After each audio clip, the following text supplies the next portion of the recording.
In deze serie Limburg van Boven bekijken we een aantal van de vele kastelen die onze provincie rijk is.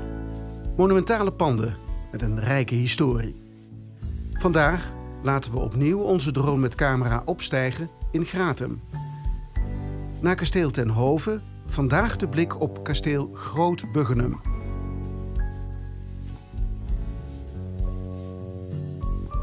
Met zijn maagdelijk witte uitstraling een kasteel dat op het eerste gezicht ongeschonden de eeuwen heeft doorstaan. Maar dat lijkt maar zo.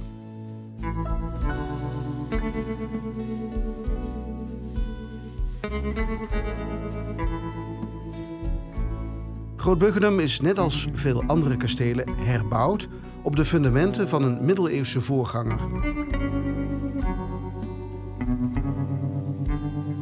De basis van de eerste grote herbouwing in de 16e eeuw is nog te zien. Dat is deze vierkante toren. Gebouwd op de fundamenten van de toren van de middeleeuwse burcht.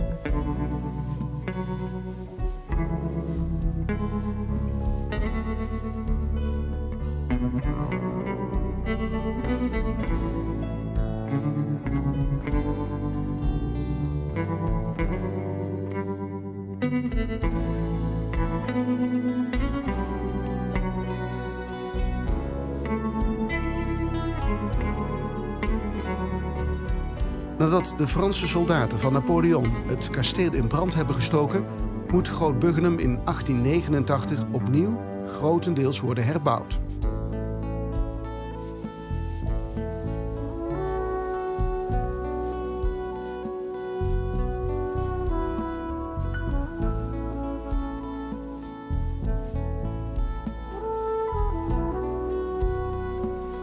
De nieuwe eigenaar, de in Gratum geboren Luikse koopman Willem Verbrugge, laat er het huidige jachtslot van maken.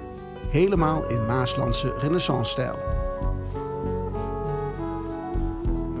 Vandaar de vele trapgeveltjes, de vele versieringen van hardsteen en de ovale vormen boven de vensters.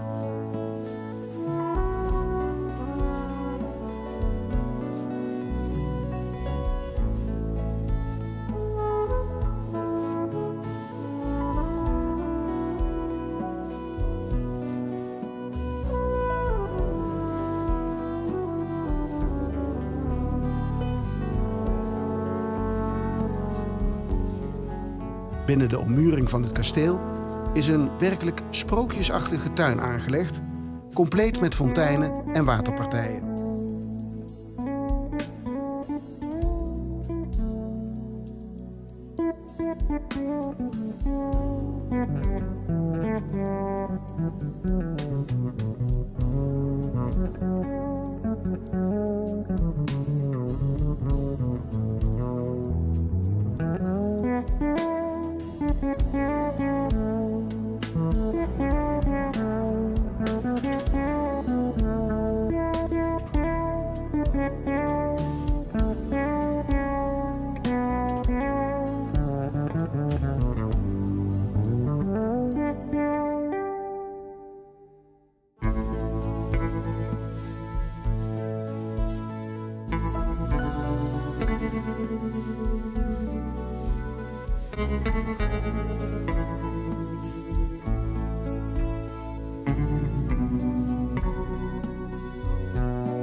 Tijdens de Tweede Wereldoorlog raakt Groot Buggenum opnieuw zwaar beschadigd en raakt het wederom in verval.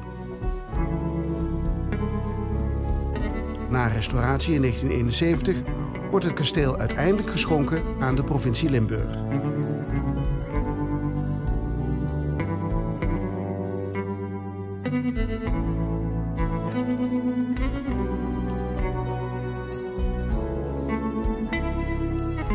We verlaten Groot Buggenum en kijken uit naar een nieuw ander markant kasteel in Limburg.